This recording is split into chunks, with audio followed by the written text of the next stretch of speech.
Hello friends, welcome to your very own favourite education channel dear school. आज हम क्या पढ़ने वाले हैं? तो आज हम क्लास 10 बायोलॉजी का कंट्रोल एंड कोऑर्डिनेशन नाम के चैप्टर को कंटिन्यू करने वाले हैं। ये इस चैप्टर का 5th लेक्चर होने वाला है। इस लेक्चर में हम न्यूरॉन से रिलेटेड और ह्यूमन कंट्रोल एंड कोऑर्डिनेशन से रिलेटेड इंपॉर्टेंट इंफॉर्मेशन को गेन करने वाले हैं। तो मैंने न्यूरॉन के कंपोनेंट्स के बारे में आपको प्रीवियस लेक्चर में बिल्कुल डिटेल में बताया था। अब इस लेक्चर में हम क्या पढ़ने वाले हैं? इस लेक्चर में हम न्यूरॉन के टाइप्स के बारे में पढ़ेंगे। तो वो जो हमने प्रीवियस लेक्चर में पढ़े थे डायग्राम के थ्रू, वो आपके कंपोनेंट्स थे न्यूरॉन के, लेकिन ये क्या है? ये आपके टाइप्स है। आप इसे ऐसे भी इमेजिन कर सकते हो कि जैसे मैंने आपको डायग्राम दिखाया था बना करके कि न्यूरॉन कुछ ऐसा दिखाई देता है, इसके 3 कंपोनेंट होते हैं। ऐसे 3 न्यूरॉन होते हैं, उनमें कुछ डिफरेंस होते हैं। तो हम इस वीडियो में या इस वीडियो की स्टार्टिंग में बेसिकली, इस वीडियो में तो हम बहुत कुछ पढ़ने वाले हैं। तो इस वीडियो की स्टार्टिंग में हम स्टार्ट करने वाले हैं न्यूरॉन के टाइप्स।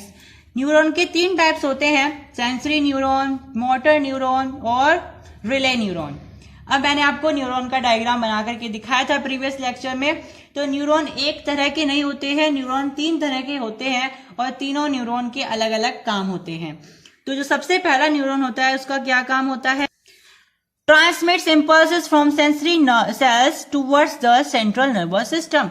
यानी कि ये वाले जो न्यूरॉन होते हैं, ये क्या करते हैं? ये सेंसरी सेल्स से इंपल्स को लेते हैं और सेंट्रल नर्वस सिस्टम तक पहुंचाते हैं। अब ये सेंसरी सेल्स क्या होते हैं भाई? रिसेप्टर्स को ही तो बोलते हैं सेंसरी सेल्स। तो ये सेंसरी सेल्स में से इंपल्सेस को लेंगे और कहां पे लेकर के जाएंगे? सेंट्रल नर्वस सिस्टम के पास। अब तुम सोच रहे होंगे सेंट्रल नर्वस सिस्टम क्या है? नर्वस सिस्टम तो नर्वस सिस्टम होता है बस। नहीं, नर्वस सिस्टम के भी 2 टाइप्स होते हैं। एक होता है सेंट्रल नर्वस सिस्टम और एक होता है पेरिफेरल नर्वस सिस्टम। इसके बारे में हम आने वाली वीडियोस में डिस्कस करेंगे। अभी के लिए आप इतना समझ लीजिए कि जो सेंसरी न्यूरॉन होते हैं वो क्या करते हैं? वो इंपल्स लेते हैं। कहां से लेते हैं इंपल्स? वो आपके सेंसरी सेल से इंपल्स लेते हैं और ब्रेन के पास लेकर के जाते हैं। बस इतना समझ लीजिए।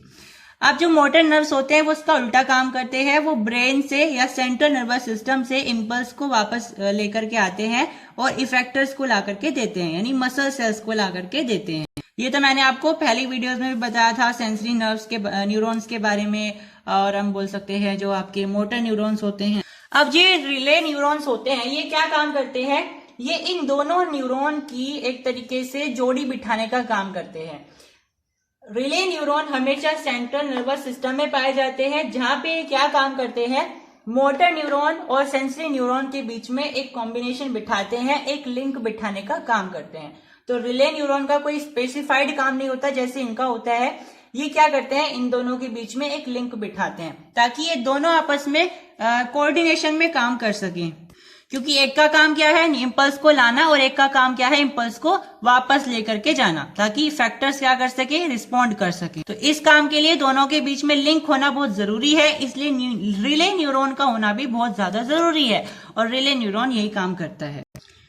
अब नर्व्स के भी 3 टाइप्स होते हैं। सबसे पहला टाइप होता है क्रेनियल नर्व, दूसरा होता है स्पाइनल नर्व और तीसरा होता है विस्केरल नर्व। अब इनके भी अलग अलग फंक्शंस होते हैं। सबसे पहला जो नर्व्स होते हैं वो होते हैं क्रेनियल नर्व। इसका क्या फंक्शन होता है? ये हमारे हेड से जितने भी हमारे बॉडी के पार्ट हैं वो सारे के सारे कनेक्ट कर देता है। अब हम पढ़ने वाले हैं नर्व्स के बारे में। नर्व्स के 3 टाइप्स होते हैं। सबसे पहला टाइप होता है क्रेनियल नर्व, दूसरा होता है स्पाइनल नर्व और तीसरा होता है विस्केरल नर्व। अब जो ये क्रेनियल नर्व होता है, ये क्या काम करता है? Connects all the parts in the head directly to the brain. यानी हेड के अंदर, हमारा जो हेड होता है उसके अंदर जितने भी पार्ट्स होते हैं उन सारे पार्ट्स को ये ब्रेन से कनेक्ट करता है। ठीक है। इसके बाद है स्पाइनल नर्व। स्पाइनल नर्व क्या करती है? हमारी बॉडी के जितने भी बचे हुए पार्ट्स हैं, हेड को छोड़ करके जितने भी बचे हुए पार्ट्स हैं, उन सभी को हमारी स्पाइनल कॉर्ड से कनेक्ट करता है। और विस्केरल नर्व क्या करते हैं? Connect the internal organs of the body to spinal cord, though some also connect to brain. यानी हमारी बॉडी के जितने भी आंतरिक जो हमारे ऑर्गन्स होते हैं ना, जो जैसे हार्ट हो गया, फेफड़े हो गए, जो अंदर होते हैं, उन सभी को स्पाइनल कॉर्ड से कनेक्ट करता है। हालांकि कुछ ऐसे भी होते हैं जो ब्रेन से भी कनेक्ट हो जाते हैं। तो कुल मिलाकर के इंटरनल ऑर्गन पे काम करता है और ये लगभग दोनों पर ही काम कर जाता है, यानी कि स्पाइनल कॉर्ड को भी और ब्रेन को भी, मतलब दोनों से इसका कनेक्शन हो सकता है। वहीं जो क्रेनियल होते हैं वो केवल हेड से ब्रेन का कनेक्शन बिठाएंगे और स्पाइनल क्या करेंगे, हमारी बॉडी के हेड को छोड़ करके जितने भी ऑर्गन्स हैं उन सभी का कनेक्शन स्पाइनल कॉर्ड से बिठाएंगे। याद रखना, जो स्पाइनल नर्व्स होते हैं वो क्या करते हैं, वो हमारी बॉडी के एक्सटर्नल ऑर्गन पे काम करते हैं, वहीं विस्केरल क्या करते हैं, वो हमारी बॉडी के इंटरनल पे काम करते हैं। अब जो स्पाइनल नर्व्स होते हैं कहाँ पाए जाते हैं, ये स्पाइनल कॉर्ड के अंदर पाए जाते हैं।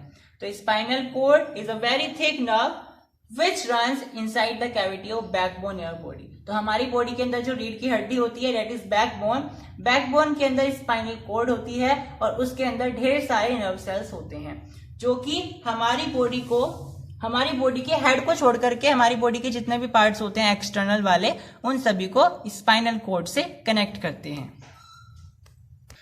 तो चलिए अब पढ़ते हैं नर्वस सिस्टम के पार्ट्स के बारे में। यानी नर्वस सिस्टम भी हमारा दो पार्ट्स में बटा रहता है। सबसे पहला पार्ट होता है सेंट्रल नर्वस सिस्टम, दूसरा होता है पेरिफेरल नर्वस सिस्टम।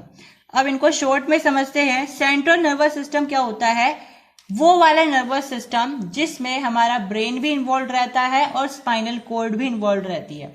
मतलब कि अगर आपके पास एग्जाम में मान लीजिए बहुत डिफिकल्ट क्वेश्चन है तो आपको क्या करना पड़ेगा, बहुत सोचना पड़ेगा या थिंक करना पड़ेगा, इसमें आपको कॉम्प्लिकेटेड रिस्पॉन्स देना पड़ेगा। तो ऐसे में आपका ब्रेन भी इन्वॉल्व रहेगा और स्पाइनल कॉर्ड तो इन्वॉल्व रहेगी।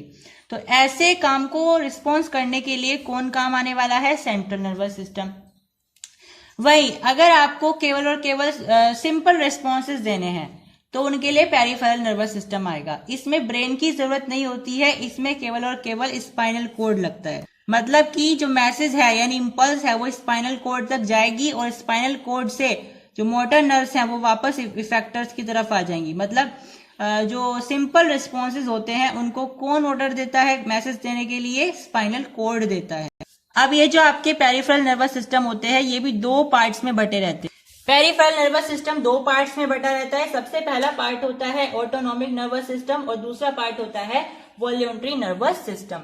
अब ऑटोनॉमिक नर्वस सिस्टम में क्या आएंगे, यानी वो काम जो खुद से ही हो रहे हैं उसमें आपका बिल्कुल भी कंट्रोल नहीं है, ठीक है। यानी वो वाले काम जो आपके कंट्रोल में नहीं है लेकिन आपको उसके लिए सोचना भी नहीं पड़ रहा है। जैसे कि हार्ट बीट, आपका हार्ट क्या करता रहता है, धक धक धक धक बीट करता रहता है, तो उस पर आपका कंट्रोल नहीं है। आप सांस ले रहे होते हो तो ये सारी चीजें क्या है, ये आपके कंट्रोल में नहीं है, तो इसमें आ जाएंगी आपकी ऑटोनॉमिक नर्वस सिस्टम में। लेकिन कुछ काम ऐसे होते हैं जिनके लिए हमें सोचना नहीं होता है लेकिन वो हमारे कंट्रोल में होती हैं। जैसे कि आप चलते हो, आप बात कर रहे होते हो, तो ये हमारे कंट्रोल में होती है लेकिन हम एक तरीके से बोल सकते हैं इसके लिए हमें ज्यादा सोचना नहीं पड़ता है। जैसे कि हम बात करते हैं, हम चलते हैं, तो हम एकदम से जब हम चलते हैं तो क्या हम सोचते हैं कि मुझे एक कदम इतने एरिया पे चलना है, एक कदम इतने पे चलना है, या फिर जब हम किसी से मिलते हैं तो हम एकदम से क्या बोल देते हैं, हेलो, हाउ आर यू। तो उसके लिए हमें ज्यादा सोचना नहीं पड़ता है। या फिर अगर हम सोचते भी हैं तो बिल्कुल थोड़ा सा सोचते हैं। ये हमारा कॉम्प्लिकेटेड रिस्पॉन्स नहीं होता है, ये बिल्कुल सिंपल सा रिस्पॉन्स होता है। इसीलिए ये केवल इस पेरिफेरल नर्वस सिस्टम से हमारा रिस्पॉन्स इससे मिल जाता है। यानी कि ऐसे रिस्पॉन्सेज जिसमें हमें बहुत ज्यादा सोचना पड़ेगा उसमें ब्रेन इन्वॉल्व होगा और स्पाइनल कॉर्ड तो इन्वॉल्व होगी। लेकिन वो सारे के सारे रिस्पॉन्सेज जिसमें हमें ज्यादा सोचना नहीं पड़ रहा है, मान लीजिए हमें चलना है, बात करनी है, ठीक है, तो ये सारी चीजें क्या हो जाएंगी, ये हमारी पेरिफेरल नर्वस सिस्टम में आएंगी। मतलब कि इसमें केवल और केवल हमारा स्पाइनल कॉर्ड इन्वॉल्व होगा, ब्रेन इन्वॉल्व नहीं होगा। अब समझते हैं रिफ्लेक्स एक्शन के बारे में और रिफ्लेक्स आर्क के बारे में। तो अगर हम बात करते हैं रिफ्लेक्स एक्शन की तो इसको हम एग्जांपल से समझ सकते हैं। जैसे ही हमने आपकी आंखों पर, आपकी आईज पर टॉर्च मारी तो आप क्या करोगे, एकदम से अपनी आंखों को छिपा लोगे। तो ये क्या है, एकदम से एक सडन रिएक्शन है, सडन रिस्पॉन्स है। इसको हम क्या बोलते हैं, रिफ्लेक्स एक्शन बोलते हैं। इसका मतलब ये है कि रिफ्लेक्स एक्शन वो सारे एक्शंस होते हैं जो कि एकदम से सडनली लिए जाते हैं। लेकिन क्या इसका मतलब ये है कि इसमें ब्रेन का इन्वॉल्वमेंट नहीं होता है? ऐसा बिल्कुल भी नहीं है। रिफ्लेक्स एक्शन में ब्रेन का इन्वॉल्वमेंट होता है मोस्ट ऑफ द केसेस में। अब रिफ्लेक्स आर्क क्या होता है? तो रिफ्लेक्स आर्क वो पूरा का पूरा प्रोसेस होता है जो कि रिफ्लेक्स एक्शन को एकम्प्लिश करने के लिए कंप्लीट किया जाता है। अब यहाँ पे मैंने वो रिफ्लेक्स आर्क आपको समझाया हुआ है, इस डायग्राम से समझते हैं। मान लीजिए यहाँ पे क्या रखा है, कोई गर्म पानी रखा है या गर्म कोई चाय रखी है। आपने क्या किया, उसमें अपना हाथ डाल दिया, तो ये जो चाय है ये क्या हुई, ये स्टिमुलस हुई, और आपका हाथ क्या हुआ, रिसेप्टर हुआ। तो जैसे ही आपके हाथ ने इसको टच किया है वो क्या करेगा, सेंसरी न्यूरॉन के थ्रू मैसेज भेज देगा। ठीक है, अब यहाँ पे क्या हो रहा है, ये मसल सेल्स हैं बेसिकली, ये इसके बारे में बाद में देखेंगे। तो सेंसरी न्यूरॉन जो है ऐसे गई यहाँ पे। अब यहाँ पे क्या होगा, आपके यहाँ पे स्पाइनल कोड है, स्पाइनल कोड से फिर ब्रेन में जाएगा मैसेज, और ब्रेन से फिर कहाँ जाएगा, फिर आपके मोटर नर्व में आएगा। मोटर नर्व क्या करेंगी, इसको लेकर के आएंगी, इफेक्टर को देंगी, और इफेक्टर क्या करेगा, हाथ को बोलेगा कि एकदम से इसको हटा लो, यानी मसल्स क्या करेंगी, रिएक्ट करेंगी।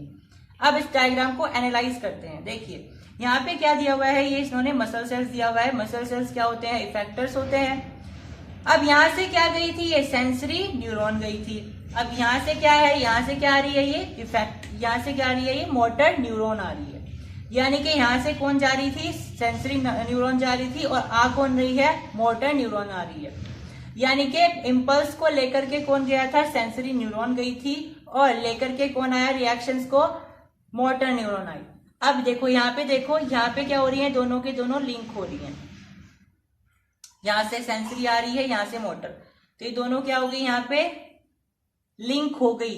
यहाँ पे इनका लिंक बन गया, और इसी लिंक को क्या बोलते हैं, रिले न्यूरॉन बोलते हैं। तो मैंने ये समझाने के लिए आपको इसे एनालाइज करवाया।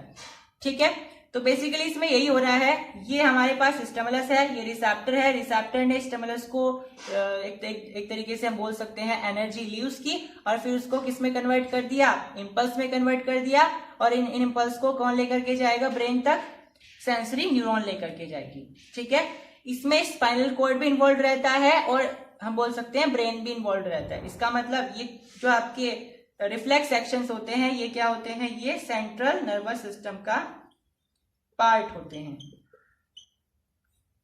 ओके, वापस कौन लेकर के आएगा, आपकी मोटर नर्व्स लेकर के आएंगी। किसको देंगी ला करके इम्पल्सेस, इफेक्टर को देंगी। और इफेक्टर कौन होते हैं, या तो ग्लैंड्स होंगे या फिर मसल्स होते हैं। तो मसल्स या ग्लैंड्स क्या करेंगे, उसको रिस्पॉन्स कर देंगे। तो यहाँ पे क्या करेगा, ये बंदा अपना एकदम से हाथ हटा लेगा। तो ये इफेक्टर ने ऐसा इसलिए किया क्योंकि उसके पास कहाँ से मैसेज आया था, ब्रेन से मैसेज आया था। अब हम पढ़ने वाले हैं ब्रेन के बारे में, ब्रेन के पार्ट्स के बारे में, उसके फंक्शंस के बारे में। तो ब्रेन क्या होता है, brain is the highest coordinating centre in the body. देखिए ब्रेन क्या होता है, हमारी बॉडी का सबसे ऊंचा पद जिसका हमने दिया है वो ब्रेन का दिया है। ऐसा क्यों, क्योंकि ब्रेन क्या करता है, हमारी बॉडी के सारे पार्ट्स को कोऑर्डिनेट करने का काम करता है। जितना भी हम काम कर पा रहे हैं वो किसकी मदद से कर पा रहे हैं, ब्रेन की मदद से कर पा रहे हैं। ठीक है, तो ब्रेन क्या करता है, सारे ही काम को, सारे जितने भी हमारी बॉडी के पार्ट्स होते हैं वो जो भी काम कर रहे होते हैं उनको कोऑर्डिनेट करके रखता है। क्योंकि जिसका दिमाग खराब हो जाता है, जो पागल हो जाते हैं, वो क्या हो जाते हैं, फिर उनका वो बिल्कुल ऐसे दिखाई देते हैं जो बिल्कुल नॉर्मल नहीं होते हैं। तो हम उनको क्या बोलते हैं, बिल्कुल नॉर्मल नहीं है। तो ऐसा क्यों होता है, क्योंकि उनका ब्रेन जो है सही से काम नहीं कर रहा है। तो अगर हमारा ब्रेन सही से काम कर रहा होता है तो हम बिल्कुल अच्छे दिखाई देते हैं, नॉर्मल दिखाई देते हैं, एक्टिव दिखाई देते हैं। तो ब्रेन क्या है, ब्रेन हमारी बॉडी का हाईएस्ट कोऑर्डिनेशन सेंटर है। ये हमारी बॉडी के सारे ही पार्ट्स को कोऑर्डिनेट करता है आपस में, और उनको इवनली काम कराने में मदद करता है। अगर हमारा ब्रेन सही से काम नहीं करेगा तो हम अच्छे से काम नहीं कर पाएंगे। ठीक है, ये क्या करता है, ये एक तरीके से हम बोल सकते हैं, ये इसका इतना बड़ा काम होता है तो इसको कोई प्रोटेक्ट करने वाला भी आएगा। तो ये किसके द्वारा प्रोटेक्ट किया जाता है, खोपड़ी की वजह से। खोपड़ी क्या होती है भाई, स्कल, जिसे हम स्कल बोलते हैं, वो कुछ ऐसी होती है। इसके अंदर हमारा ब्रेन होता है, ये हमारा ब्रेन है, ये हमारी स्कल है। स्कल का दूसरा नाम भी होता है जिसे हम क्रेनियम कहते हैं, और क्रेनियम का दूसरा नाम ब्रेन बॉक्स भी होता है, जो इसका लोकल नाम है ब्रेन बॉक्स, यानी कि ब्रेन का बॉक्स। ठीक है, यानी ऐसा बॉक्स जिसके अंदर हमने ब्रेन रखा हुआ है। तो स्कल क्या है? खोपड़ी है जो कि ब्रेन के ऊपर ढकी रहती है, जो कि इसे प्रोटेक्ट करती है। अब ये कैसे प्रोटेक्ट करती है इसको? इसके पास होते हैं कुछ तरह के मेम्ब्रेन्स, यानी कि मेनिंजेस। मेनिंजेस नाम के इसके पास होते हैं मेम्ब्रेन्स, और इन मेम्ब्रेन्स के बीच में होता है स्पेस, और इन स्पेस में भरी रहती है एक लिक्विड जिनका नाम होता है सेरेब्रोस्पाइनल फ्लूइड। अब ये क्या करती है? ब्रेन को शॉक से बचाती है। शॉक मतलब इलेक्ट्रिकल, जैसे हो गए मैकेनिकल शॉक्स हो गए, इन सब से बचाती है। मैकेनिकल शॉक्स मतलब जैसे किसी ने हमारे सर पर डंडा मार दिया, तो अगर हमारी जो मेनिंजेस है उनके बीच में जो लिक्विड है, अगर इसकी कमी होगी तो आप तभी मर जाओगे। अगर इसकी भरपूर मात्रा होगी, हेल्दी होगा आपका ब्रेन, तो बहुत ज्यादा चांसेस हैं कि आप बच जाओगे। तो ये हमें मैकेनिकल शॉक से बचाता है। मैकेनिकल शॉक्स जैसे आपके सिर पर ईंट गिर गई है, आपके सिर पर किसी ने मार दिया है, तो ये सारे होते हैं मैकेनिकल शॉक्स। तो ब्रेन को इन सबसे बचाने की जरूरत होती है, इसीलिए ये किससे प्रोटेक्टेड रहता है? एक बोनी बॉक्स से, जिसका नाम होता है स्कल या क्रेनियम या फिर ब्रेन बॉक्स। और ब्रेन बॉक्स के पास क्या होती है? मेनिंजेस होती है, और मेनिंजेस के पास क्या होती है? मतलब उन मेनिंजेस के बीच में स्पेसेस होते हैं, और इन स्पेसेस में एक लिक्विड भरी रहती है जिसका नाम होता है सेरेब्रोस्पाइनल फ्लूइड। और ये स्पाइनल फ्लूइड क्या करती है? ये स्पाइनल फ्लूइड हमारे ब्रेन को क्या एक तरीके से हम बोल सकते हैं मैकेनिकल शॉक से बचाती है। और ये मेनिंजेस क्या करती है? ये मेनिंजेस क्या करती है? ये मेनिंजेस ब्रेन को एक तरीके से हम बोल सकते हैं इंसुलेटिंग करती है। एक तरीके से हम बोल सकते हैं जो इलेक्ट्रिकल शॉक्स होते हैं उनसे बचाती है। तो जो मेनिंजेस है वो क्या करती है? वो एक इंसुलेटिंग प्रोटेक्शन करती है, और जो हमारे सेरेब्रोस्पाइनल फ्लूइड है ये हमारे मैकेनिकल शॉक से प्रोटेक्शन करते हैं। तो बाय नेचर हमारा ब्रेन एक तरीके से पूरी तरह से प्रोटेक्ट करके रखा है भगवान ने। तो फिर उसको बाद में हम खुद से बिगाड़ देते हैं, या तो हम उससे छेड़छाड़ करके, जैसे भी, या तो हम अपने स्वास्थ्य का ध्यान नहीं रखते हैं, फिर हमारे इसमें थोड़ी सी एक तरीके से हम बोल सकते हैं डेफिशिएंसी हो जाती। तो चलिए अब पढ़ते हैं ब्रेन के पार्ट्स के बारे में। तो चलिए अब पढ़ते हैं ब्रेन के पार्ट्स के बारे में। ब्रेन के होते हैं हमारे पास 3 पार्ट्स, एक होता है फोर ब्रेन, एक होता है मिड ब्रेन, और एक होता है हिंड ब्रेन। अब ये हमारे ब्रेन में कहाँ कहाँ सिचुएटेड होते हैं वो देख लेते हैं। तो ये हमारे ब्रेन का स्ट्रक्चर है। ये वाला जो हिस्सा होता है ये हमारा फोर ब्रेन का हिस्सा होता है, ये हमारा ब्रेन का हिस्सा होता है हिंड ब्रेन का, और ये हमारा होता है मिड ब्रेन। इसमें हमारे पास जो फोर ब्रेन होता है इसमें सेरेब्रम आता है जो कि ऊपर की तरफ होता है। क्रेनियम तो आप सभी को पता है ब्रेन के बाहर होता है, जो बक्सा होता है जिसके अंदर ब्रेन रखा रहता है, दैट इज। मिड ब्रेन में बीच वाला हिस्सा आता है, यहाँ पे हाइपोथैलेमस आता है, और पिट्यूटरी ग्लैंड आता है, वो हम आगे पढ़ेंगे, ठीक है। ग्लैंड्स में हम पढ़ने वाले हैं इन दोनों को आप अभी स्किप कर सकते हो। इससे नेक्स्ट लेक्चर जो आने वाला है उसमें हम इनको डिटेल में पढ़ने वाले हैं। आज हम पढ़ेंगे सेरेब्रम के बारे में, और इनके बारे में तो हमने पढ़ लिया है। मिड ब्रेन के बारे में, cerebrum, pons, medulla, spinal cord के बारे में नेक्स्ट में पढ़ेंगे, अभी अगली स्लाइड में, ठीक है। इन सब के बारे में हम पढ़ने वाले हैं। तो देखिए जो हमारा सेरेब्रम होता है वो ऊपर की तरफ होता है इधर। अब इसका काम क्या होता है इसको आप एग्जाम्पल से समझिए। अगर आप अपनी क्लास के टॉपर हो इसका मतलब ये है कि आपका सेरेब्रम बहुत अच्छे से काम करता है, यानी कि सेरेब्रम हमारे लर्निंग टास्क, रीजनिंग, इन सारे कामों में हमारी मदद करता है। जो थिंकिंग कॉम्प्लेक्स प्रॉब्लम्स होती हैं उनमें हमारी मदद करता है। अब ये तो था फोर ब्रेन का पार्ट। हिंड ब्रेन हमारा 3 हिस्सों में बटा रहता है, पोन्स में, मेडुला में और सेरेबैलम में। अब इनके फंक्शंस क्या होते हैं भाई? पोन्स क्या फंक्शन करता है? पोन्स का सबसे बड़ा फंक्शन होता है रेस्पिरेशन को रेगुलेट करना, यानी कि हमारे बॉडी में कितनी एनर्जी बन रही है या कितनी उसके लिए सफिशिएंट है, इसको सबको रेगुलेट करना हमारे ब्रेन का कौन सा पार्ट करता है? पोन्स करता है। अब सेरेबैलम का बहुत इंपॉर्टेंट रोल होता है। आपने देखा होगा जो लोग होते हैं उनकी पर्सनैलिटी डिपेंड करती है उनके बॉडी पोस्चर पर, उनके बॉडी बैलेंस पर। तो जैसे ही कोई आदमी शराब पी लेता है, ड्रिंक कर लेता है, तो उसका आपने देखा होगा बॉडी बैलेंस, बॉडी पोस्चर बिल्कुल बिगड़ जाता है। तो वो क्यों होता है? क्योंकि जैसे ही कोई आदमी शराब पीता है तो उसके सेरेबैलम में बहुत इफेक्ट पड़ता है। उसका सेरेबैलम एक तरीके से हम बोल सकते हैं काम करना स्लो कर देता है। इस वजह से उसका पोस्चर बिगड़ जाता है। इसका मतलब ये है कि सेरेबेलम हमारी बॉडी में हमारे बॉडी पोस्चर और हमारे बॉडी बैलेंस को कंट्रोल करने या रेगुलेट करने में मदद करता है। मेडुला क्या करता है, हमारे हार्ट बीट को कंट्रोल करता है। जितने भी इनवॉल्यूंटरी एक्शंस होते हैं ना जो हमारे कंट्रोल में नहीं होते, जैसे हार्ट बीट का होना, ये सारे काम कौन करता है, मेडुला करता है। तो चलिए अब हम पढ़ते हैं स्पाइनल कॉर्ड के बारे में। तो स्पाइनल कॉर्ड भी हमारे ब्रेन की तरह ही बहुत इंपॉर्टेंट ऑर्गन होता है हमारी बॉडी का। ये क्या करता है आप सभी को पता ही चल गया होगा, अभी तक हमने इतना इंपॉर्टेंट डिस्कस कर लिया है। ये पेरिफेरल नर्वस सिस्टम का एक तरीके से कोऑर्डिनेटिंग सेंटर होता है, राइट। अब ये इतना इंपॉर्टेंट काम करता है तो इसको भी प्रोटेक्शन चाहिए। जैसे ब्रेन को हमने किससे प्रोटेक्ट करा था, क्रेनियम से प्रोटेक्ट किया था, इस तरीके से ही स्पाइनल कॉर्ड को भी प्रोटेक्ट किया जाता है एक बोनी केज से, यानी एक हड्डियों से बने हुए एक पिंजरे से, जिसका नाम होता है वर्टिब्रल कॉलम। तो वर्टिब्रल कॉलम से स्पाइनल कॉर्ड को प्रोटेक्ट किया जाता है।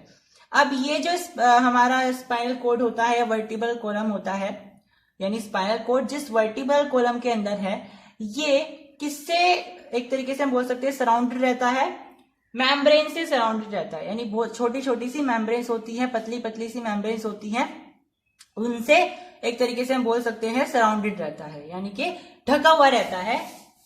उन मेम्ब्रेन्स को हम बोलते हैं मेनिंजेस। यानी कि वही बात है जो ब्रेन में थी, ब्रेन में भी जो हमारा क्रेनियम था वो किससे सराउंडेड रहता था, मेनिंजेस से। वही मेनिंजेस, वही इंसुलेटिंग मेनिंजेस कहाँ पे है, हमारे स्पाइनल कॉर्ड में भी है। उसको बचाने के लिए भी कौन आया है, मेम्ब्रेन्स आ गई, यानी कि मेनिंजेस आ गया है। तो बचाने का काम कौन कर रहा है, यहाँ पे मेनिंजेस कर रही हैं। हमारे ब्रेन को भी कौन बचाता है, मेम्ब्रेन्स बचाती हैं, यानी कि मेनिंजेस बचाती हैं, राइट। अब ये क्या काम करती है, ये हमारे ब्रेन को इलेक्ट्रिकल शॉक से बचाती है, ठीक है। आप मुझे कमेंट बॉक्स में ये बताइए कि अगर मैकेनिकल शॉक से ब्रेन को बचाना है तो वो कौन बचाता है। इलेक्ट्रिकल इंपल्स, इलेक्ट्रिकल शॉक से तो हमारी मेनिंजेस बचाती हैं, तो इलेक्ट्रिकल हम बोल सकते हैं मैकेनिकल शॉक से कौन बचाता है, आप मुझे कमेंट बॉक्स में जरूर बताइए।